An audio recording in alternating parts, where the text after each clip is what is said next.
Welcome to the podcast. My name is Jamie Knight, and I'm a realtor with Real Broker here in Cajun Country, Lafayette, Louisiana. The goal of this podcast is to provide massive value by bringing insider access to our area's top agents and find out how they've been able to achieve massive success in their business. My hope is that you take away a few things from their experiences to grow your own business. My guest today is Baton Rouge realtor Chelsea Snyder. Chelsea is newer in the business, but has been able to make a huge splash on TikTok and Instagram by making funny and sarcastic content and videos. She has gone viral a few times, and she is here today to share how it's impacted her business. Welcome to the podcast, Chelsea. Thanks for having me, Jamie. All right. I'm excited to hear your story. So let's start there. Tell us how you got into the real estate business so we can get a little bit of your backstory. Yeah, absolutely. So I was over at LSU. I was getting my pre-veterinary degree, and then I was going to go to vet school afterwards. So my plans kind of, I don't want to say got ruined, but I was just put on a different course. My grants didn't go through one semester. So it was either I was paying like $8,000-$9,000 to go for that one single semester, or I was going to take a break. Basically financial aid fluke. I was up at that financial aid office banging on the door trying to figure out what went wrong, because that's what I was planning to do with my life. And so, but in the midst of it, I was like, okay, they said, we are so sorry. There's nothing that we can do. Take a break and then come back next semester. And I'm like, okay, great. I love this for me, awesome. In the midst of it, I was like, okay, I need a big girl job, because if I'm going to be in school for another 6 years, I need something that's stable. And long story short, I hated my job at the time. I had a big girl job, hated it, absolutely hated it. And so I was like, I can't do this for another 6 years while I'm going through school. And so I was like, let me get my real estate license, because that's flexible, because that's what everybody tells you. Real estate is so flexible. So I'm going to get my real estate license. And so, so I got my real estate license. In the meantime, I was buying a house, actively buying a house. And so that was, I don't know, that was crazy. I bought my house, and then immediately after I got my license. And so I got to see basically from the consumer standpoint without that agent knowledge. And so that was huge for me. And so, so that's kind of how my real estate career kickstarted. And needless to say, I am not going back to school. So I am the typical college dropout real estate agent. So yeah. Yeah, so you didn't have enough money to continue at LSU, but you did have enough money to buy a house. That's awesome. That is correct. I also had my boyfriend bought it with me as well. So it wasn't just me. Yeah, it was a whole thing. It was either like, okay, am I going to put myself in debt over these student loan payments? Absolutely not. But I will put myself in debt for a mortgage. So, it's fine. It's fine. You said you bought it at a super cheap interest rate. Yeah, 3.1 something. Yeah, it was fantastic. But we also definitely overpaid for our house. So that's, it's a give and a take. Yeah, there you go. Mm-hmm. Well, take us to those early days of you being a realtor and kind of how you operated in those early stages as a realtor. Yeah, I felt like I was fighting for my life, because I was 20 years old, and obviously none of my friends were buying houses. Most of them, were still actively in school, and they still are, most of them.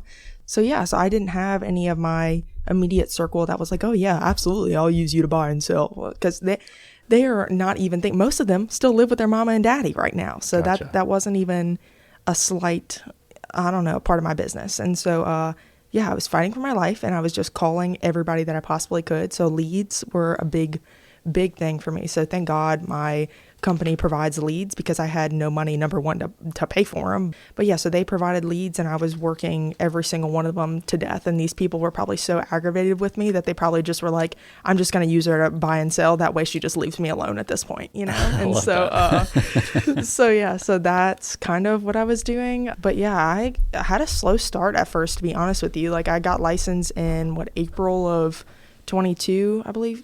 And so I got licensed in April of 22. I don't think I sold my first house until August of that year. And so Gotcha. It wasn't instantaneous. Like, it wasn't this, I just blew up out the gate, And then after that one in August, I didn't sell another house until December of that year. Now, December, I had 4 sales. And so that was crazy. And it blew up from there. But it wasn't like this. I was just working my butt off every single day and not selling anything. And so that was super fun. And so, but I don't know. I swear, if I didn't have my boyfriend paying the bills at the house, I would have drowned. Like, I truly would have been unwell. I would have had to get another job. But my situation, I just got extremely lucky. I just cook and clean. And that's, that was my payment at the time. So, well, there you go. So yeah. Well, thankfully to him, you've had a lot of success in real estate. Shout out to him. So give us a little background on the Instagram thing, the TikTok thing. We had talked about that in the intro, but start with where you were about at that time early in the business with your Instagram and TikTok. Oh, I didn't start my TikTok. Actually, my first sale, I started my TikTok because my first sale was like a crack house, basically. Not really, but like it was pretty close. Like they had squatters in there 100,000%. Like there was a mattress in the middle of the living room floor.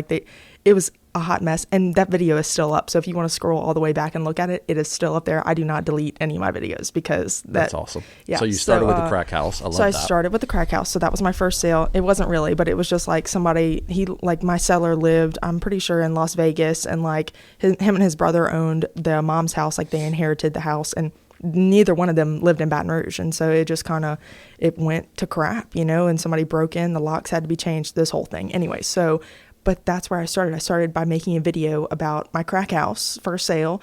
And then I don't know, I probably had like 300 followers like at the end of that year. And then I don't know, I kept making videos. So I was making normal house tours. I was making like cooking videos. I was doing this, that, and the third, just like trying to push content out there because that's what they tell you to do, But I didn't really find my niche until February of this year. And so that's kind of where it took off. But even on Instagram, like even when I first started posting on TikTok, I wasn't posting those same videos on Instagram because I was embarrassed, to be quite honest. I was like, okay, my high school friends follow me on Instagram. They don't follow me on TikTok, and strangers follow me on TikTok. So I don't really give a shit what I post on here, Right. Instagram, I was like, these people are going to judge me. And honestly, I would have been judging too from the other end because of the crap content I was posting. But at the same time, it was like building blocks, And I think when I finally, I was posting more, I don't even want to say normal stuff, but normal stuff. And then I started posting on Instagram after I've been urged. My boyfriend was like, you're making the videos anyway, so you need to post them everywhere. You're already making them. I'm like, okay, yeah, you're right. But I don't want to tell him he's right, Right. Absolutely. And so, but he was right, because then I started posting on Instagram, and then that also blew up a little bit. But yeah, other than that, it was just kind of a slow start. I didn't really see anything until early this year, at least for my real estate stuff. I had a couple videos pop off, go viral, or I say viral, semi-viral, like before then, but it wasn't anything about real estate. So right. I love that. But, right. Well, so take us to that one video, I guess, that went viral. And I said kind of in the intro, it's kind of like a little bit sarcastic and funny and all that stuff. So tell us, I guess, describe that video for somebody who hasn't seen it. Yeah. And describe like kind of like what happened like after you posted it. Yeah. So that video, and like, I guess the series, is titled The House Tour No One Asked For. And so it was just more so, because honestly, I don't know, it was more of a play on the fact that, everybody, you see these real estate agents and they post these beautiful houses, but it's just them walking around typically in like some tight mini skirt, and like they're walking around and opening doors and telling you it's a 5-bed, 4-bath house with this many square footage and this, that. Yeah, nobody cares. Yeah. Nobody cares. And so that was more so like The House Tour No One Asked For is like a play on that, I guess, because I was like, I'm tired of like it sounds bad, but nobody cares. No, okay? I love that. I use that all the time. Yeah. And so, and if you get offended by that, then you're the person. Yeah. That I don't want to be about. friends with you anyways. So it is what it is. But yeah, so that video, I had seen a real estate agent in Texas. He had done these house tours, but he was extremely raunchy. Okay, I couldn't ever get away with being that raunchy. He got away with it because he's a man. I could simply never. They would call and report me. They already call and report me. They would call and report me 10 times more than they do now. It was extremely raunchy, and like he was cursing and all this, that, and the third. And do I have a sailor's mouth? Yes, absolutely. I have a potty mouth. But most of my videos, I try to hold that back a little bit just so it's not so unfamily friendly, I guess you would say. I more so make references other than like just saying it outright. And I think that's a part of my bit, I guess. And so, but I had seen him do it, and I was like, you know what? I'd sent it to a couple of my real estate agent friends that also do social media. And I was like, I wish I could do that. And they were like, you can do that. Like, what are you talking about? Like, you are the perfect person to do that. Like, that is you. Like, that's your personality. And I was like, I don't know. And then like, I think the next 2 weeks I was like, let me just try. Like, let me roll with it. Let me try. And so I tried it in some like new construction neighborhood with like spec houses, whatever. And I was like, okay, I like the feel of this. Like, I like the feel of this. And then I got a couple videos in, and then that's whenever that big one in February blew up. And so after that one blew up, let me tell you, that was the biggest dopamine hit I've ever had in my entire life. Okay. That was like the most insane thing, because it blew up and I was like, oh my gosh, like people kind of like me, like they think I'm a little bit funny, or sometimes I'm getting hate comments and I'm replying to them, and I love this. Like, yeah, I don't know, it was a shift, I think. And I was like, okay, well, this could work, you know, like I can get some traction on this and not get just like 300 views right. on something, and hope and pray that somebody reaches out. And so I think that was huge. And it was just not raunchy. Like, the video itself wasn't so raunchy, but it was just relatable. And I think that that's my biggest win as far as like getting people to use me to buy and sell, is just being relatable. Yeah, absolutely. You're closer to where they are than like some fancy realtor who is making these high-end, high production real estate videos. Mm-hmm. I'm not rolling up in my fancy schmancy car. I drive an '05 4Runner with peeling paint. Okay. Let's go. We are not flashy. We do not put on a show. It gets me A to B with air conditioning and heat.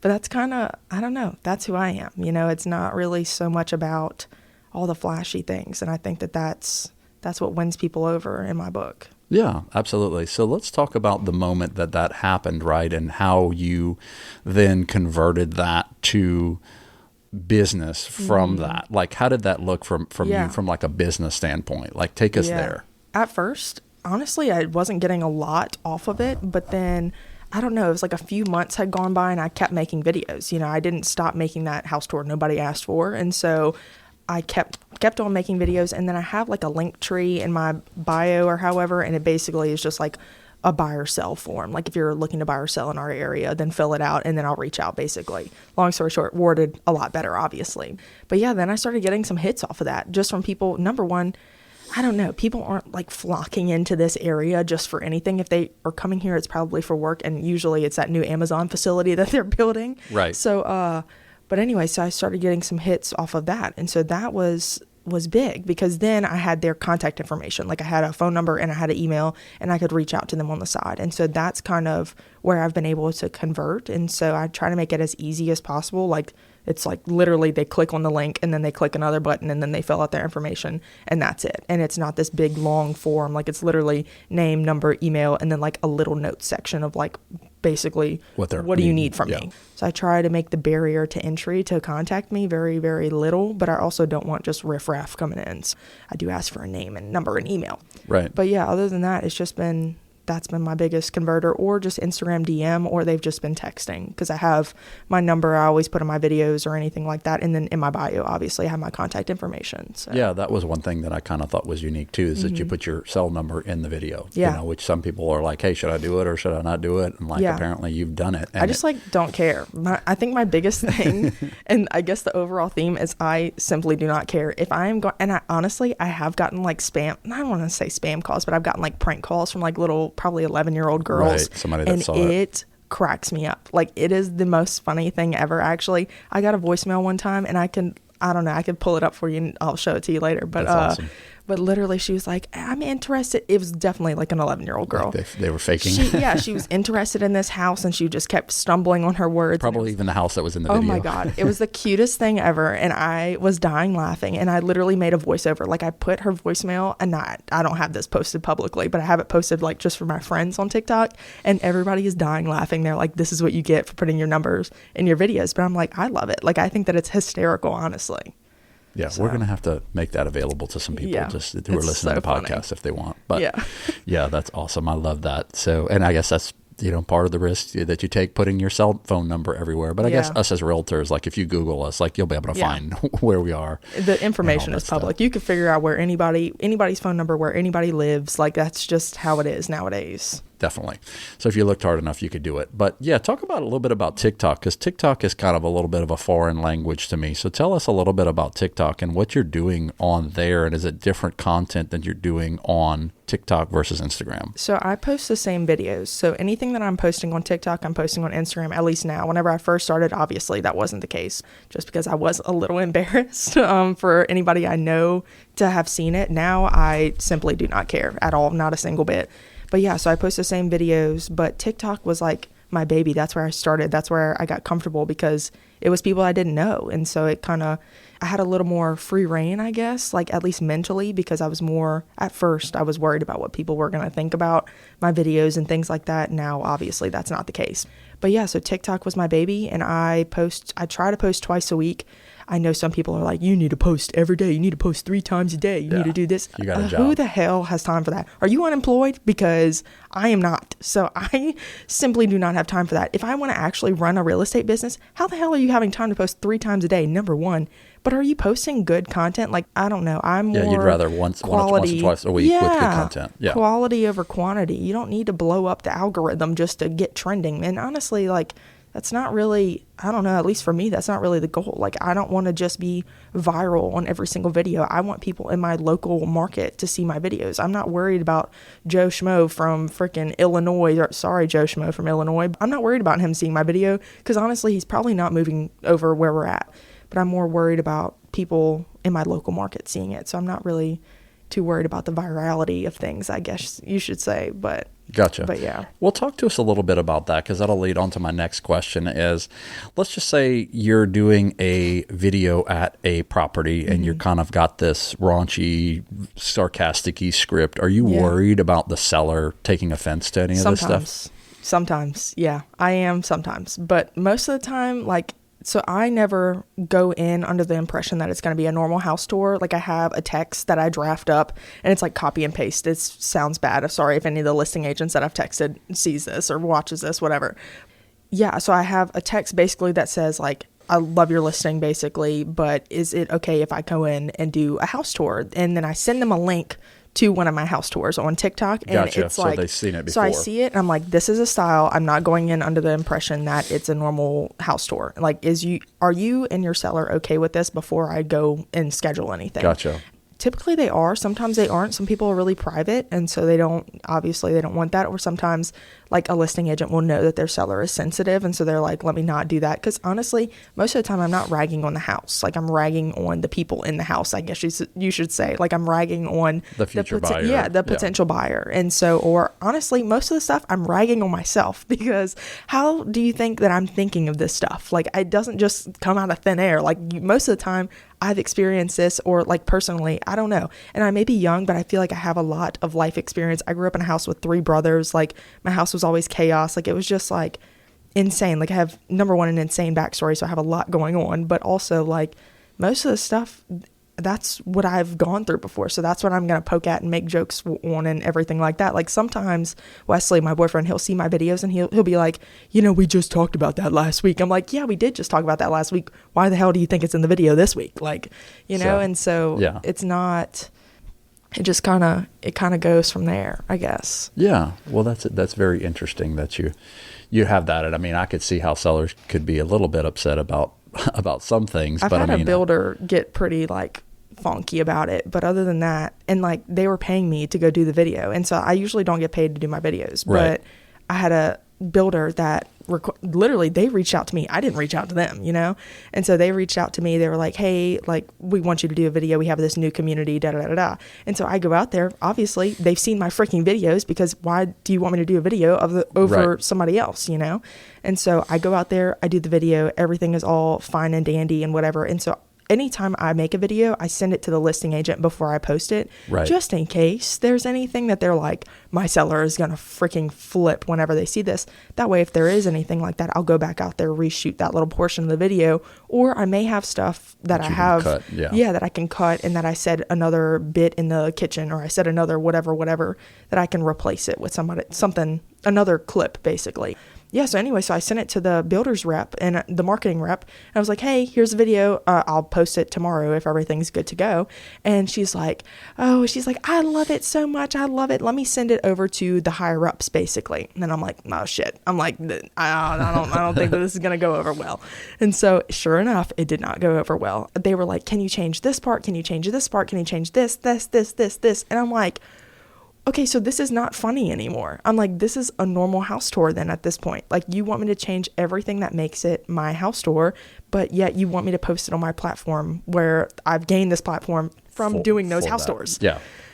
Anyways, long story short, they were like, oh, well, we can't, like, there's no way, like, you can't tag us in this, like, this whole nine. And I'm like, well, can I still post it? Because obviously I went out there, spent an hour and a half of my life filming this video and also editing. Like, that takes a long time. And so they were like, yeah, you could still post it, but basically you're not getting paid. Don't tag And us. I'm like, okay, great. I love that.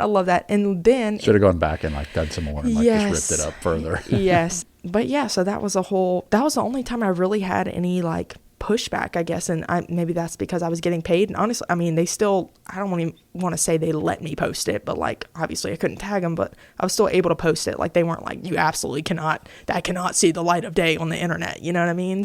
But that was the only time I really had any issues. That's crazy. Well, let's talk about issues. Let's talk about like pushback that you have from, obviously you're doing this and you're probably going to be having some people who aren't so nice to you online. Yeah. Talk to us a little bit about like haters and comments. Oh yeah. I live for hate comments. I love them so much because I am not one, you know how people are always like, ignore the hate comments, just delete them, just delete the hate comments. Not me, boo-boo, not me. I will like their comment and then I'll reply to them. My thing is, if you're going to talk to me like that, I'm going to go dig on your profile and find something absolutely horrible and I'm going to dog you for it in my comments too. Like, because I wouldn't have done that if they wouldn't have commented something crazy on my page. You know what I mean? That's awesome. So yeah, I don't care. I will talk to them lower than a dog. Like, I absolutely do not care. You could probably scroll in my comments and you'll probably be like, dang, Chelsea, you probably should chill out a little bit. Yeah, relax. No, not me. Absolutely not me. I live for them. Okay, that is what I find joy in. That sounds crazy, but it is. I am a little crazy, so that's all right.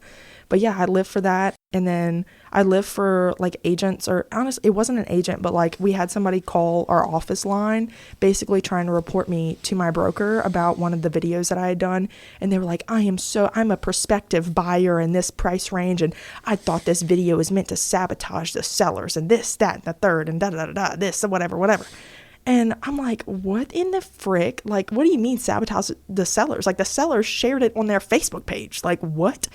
Anyway, she was like, I am so offended by this, whatever. She flipped out. And so actually, one of my coworkers had the phone at the time. And so my broker ended up calling her back and is like, hey, like, the sellers love this video. Like, I'm confused on what the deal is. Like, I'm so sorry that this wasn't your style, but like, they work really well. And the, like, number of eyes, like, that video got almost 500,000 views on TikTok. Like, that many people would not have ever even come close to seeing that house if I wouldn't have posted that video. You know what I mean? But yeah, she had her panties all up in a wad. I don't know if people forget that I am a stalker. I am an FBI agent, but I sure the hell did take her number and I looked her up. Turns out she works at one of the local real estate companies over here. So I'm like, did you really think that you were going to get away with that? Like, you were going to try to be slick and try to get me in trouble with my broker? First of all, my broker sees my videos before anybody else sees my videos, because that's a compliance thing. Like, your broker is supposed to approve all marketing material that you have. Like, that's a thing.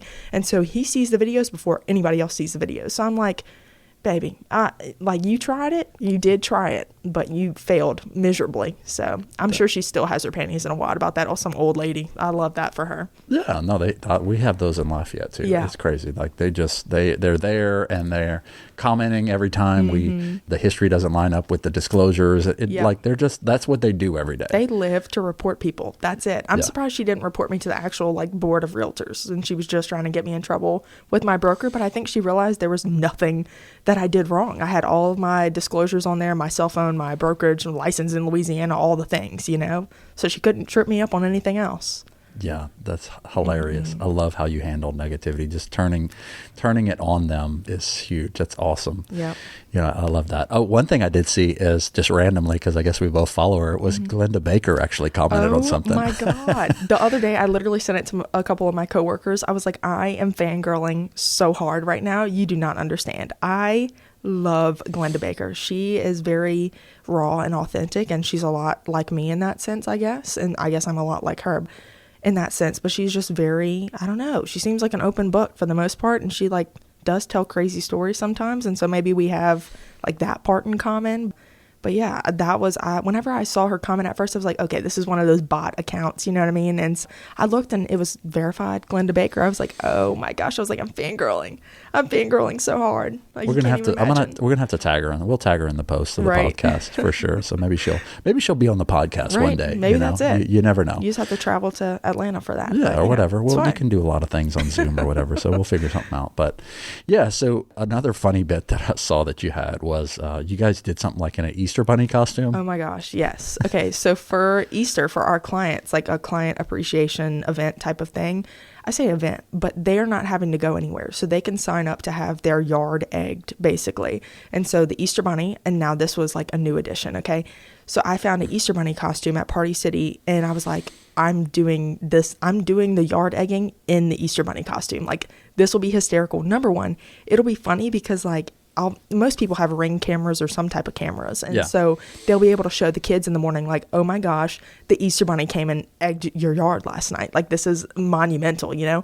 And the videos, like the reaction videos of these kids absolutely flipping their shit over the fact that the Easter bunny was actively in their yard. Cause you know, it's sometimes it's hard to get kids to believe and you know, everything like that.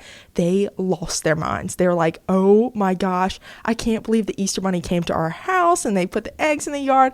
Obviously this is like the night before Easter day, and so they have their Easter baskets in the house ready to go, and then their yard is also egged by us. And then we put like a little sign in the yard. Obviously most of these kids can't read, but it's like, you've been egged, smart move, real estate, whatever. But and we tell the parents before, I'm like, if you want to go pull that sign up, you know, just take a picture of the yard, maybe post it on social media, but if you want to pull it up before the kids wake up, that's perfectly fine, you know. And so but yeah, it is so, now given that suit was hot as hell. Let me tell you, Louisiana weather, even when was Easter in April? Yeah. I was sweating my ass off. Okay. I was dying. I was fighting for my life. Thank God. So my mom and my little brothers, they live for stuff like this. My mom is the decorating queen. Okay. She loves holidays. She goes all out. She's like, I want to come with you. I'm like, absolutely. You can come with me. Number one, you'll be there to film me, obviously. Right. But also she drove the whole time. So thank God I did not have to drive, because I would have been dying. Like the whole time in between, I've got the AC cranked up on high. I'm like airing my pits out. Like it's this whole thing. Like when I tell you I was fighting for my life, I'm like taking the Easter bunny head off immediately as soon as I get back to the car. Like, but it was fun. And like the kids, the reaction, that it made it all worth it, obviously. And then obviously the parents love it too, because number one, they're not having to egg their own yard. I don't know. It's a cool thing to wake up to. And I mean, they're not having to pay for it or anything like that too. So it was a cool client appreciation event, and we are definitely doing that again this year. Yeah, absolutely. Or you could do the same thing at Christmas or something. Yes. You know, you could do a couple different things. So we're getting actually close on time, because we're just having fun cutting up on and talking. But the podcast at its core is about helping realtors grow their business, or maybe they're interested in doing TikTok or Instagram or something, or growing their influence on those platforms. What advice would you have for a realtor who is either looking to increase their social media presence or maybe start a platform? Yeah. What would you tell them? I think you just have to get over the fear of posting, number one, but also the fear of people judging you. My thing is, are these people paying your bills? The people that are judging you, if they're not paying your bills, you need to stop worrying about what they're doing, or what they're thinking about you or whatever, because that's kind of the hurdle that I had to get over. Because normally in my day-to-day life, I really did not give a singular shit what anybody thought of me or anything like that. But I don't know, when it came to social media, it felt like I was being perceived almost. And I was like, man, I don't want my high school friends knowing that I'm posting these crazy videos, or I'm doing this or that, and the third.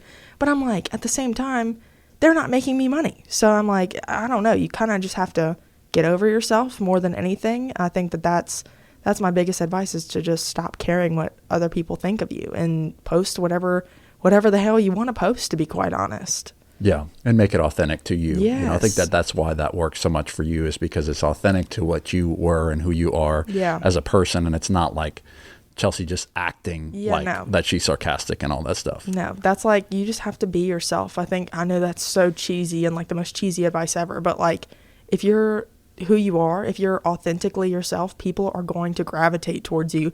And if you're not authentically yourself, they're going to pick up on it. And the videos are going to be so awkward and so painful to put out. Like whenever I was first putting out videos, yes, like they were normal house tours or whatever, but it felt almost like a chore. Like it felt like another part of my job, quote unquote. And yes, obviously posting on social media is part of my job and how I'm getting clients and everything like that. But I don't know, now my videos I'm enjoying them, which is crazy because at first I was like, okay, I need to post twice a week and I need to make sure I'm doing this and I need to make sure I'm doing that. And it felt, I don't know, it's like dragging me down almost. But since I don't know, just let my personality out, let her loose, let the dogs out. Yeah. Let her fly. Yeah. Yeah. And so, and now I don't know, it's just been a lot better.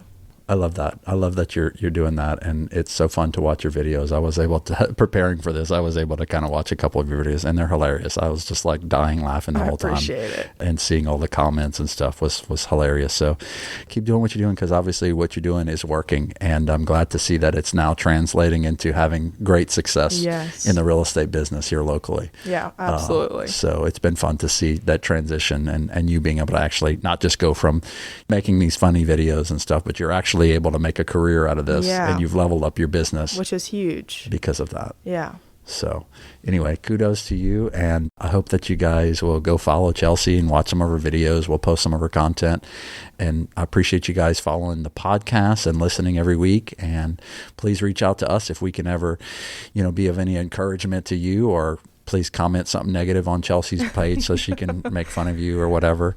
Yeah, so, whatever floats your boat. Whatever you want to do. So anyway, thanks again, guys, and I hope that you guys have an amazing day.